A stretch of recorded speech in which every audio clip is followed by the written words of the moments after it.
दोस्तों, आज जो कथा मैं आपको सुनाने जा रही हूँ वह सिर्फ एक कहानी नहीं है। वह उन लाखों लोगों का दर्द है जो अपने परिवार की जिम्मेदारियों के लिए हर दिन संघर्ष कर रहे हैं। उस रात वह लड़का चुपचाप रो रहा था। इतना रो रहा था कि तकिया भी उसके आंसुओं से भीग गया था। जेब में सिर्फ 17 रुपए बचे थे। घर में राशन खत्म होने वाला था और माँ की दवा भी अगले दिन लानी थी। वह आसमान की तरफ देखकर बोला, हे माँ तरकुलहा, अब मुझसे नहीं हो रहा। मैं अपने लिए नहीं, अपने परिवार के लिए लड़ते लड़ते थक गया हूँ। अगर आज भी आपने मेरी नहीं सुनी तो शायद मैं अंदर से पूरी तरह टूट जाऊंगा। यह कहकर वह फूट फूट कर रोने लगा। उस लड़के का नाम रवि था। पिता बूढ़ा हो चुके थे। माँ कई महीने से बीमार थी। घर की सारी जिम्मेदारियां उसी के कंधे पर थी।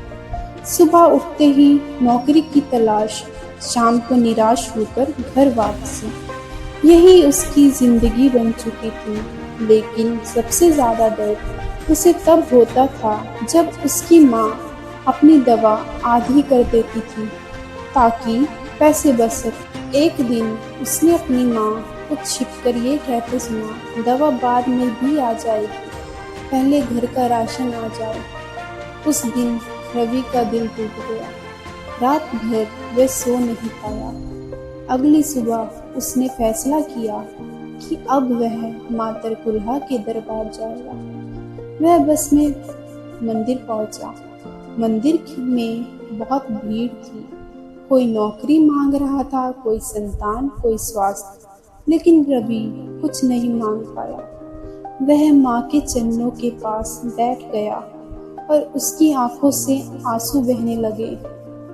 कपकपाती आवाज में वह बोला, माँ, मैं अपने लिए कुछ नहीं मांगता, बस मेरे माँ बाप की लाज रख लो। उनकी आंखों की उम्मीद मत लूटने देना।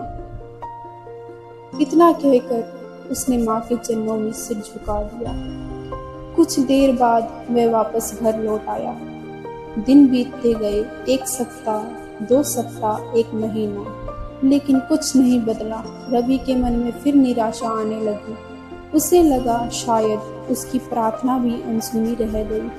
फिर एक सुबह जब वह घर से बाहर बैठा था, उसका फोन बजा। कांपते हाथों से उसने फोन उठाया। दूसरी तरफ से आवाज आई, बधाई हो रवि जी, आपका चयन हो गया है, आपको नौकरी के लिए चुना गया है। कुछ पल के लिए रवि को विश्वास ही नहीं हुआ। उसकी आंखों से आंसू बहने लगे।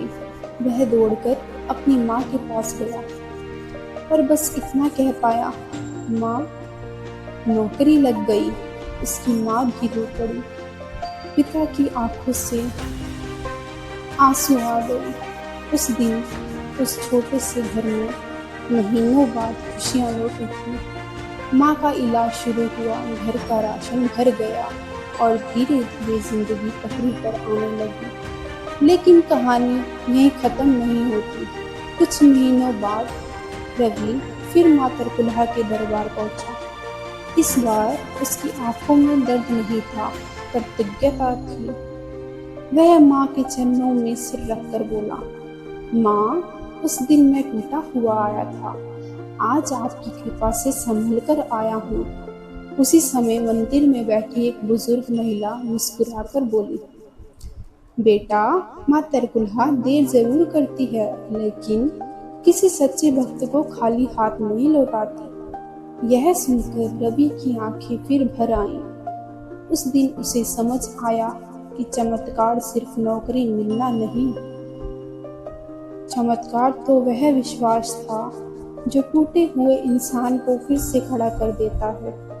दोस्तों, अगर आज आप भी किसी परेशानी से गुजर रहे हैं, अगर जिम्मेदारियों का बोझ आपको थका चुका है, अगर आपको लग रहा है कि अब कोई रास्ता नहीं बचा तो याद रखिए, माँ तरकुलहा का दरबार में देर हो सकती है लेकिन सच्चे विश्वास की हार नहीं होती। जय माँ तरकुलहा। कमेंट में एक बार जय माँ तरकुलहा अवश्य लिखें, और यदि आप माँ पर विश्वास रखते हैं तो इस कथा को आगे जरूर साझा करें। धन्यवाद।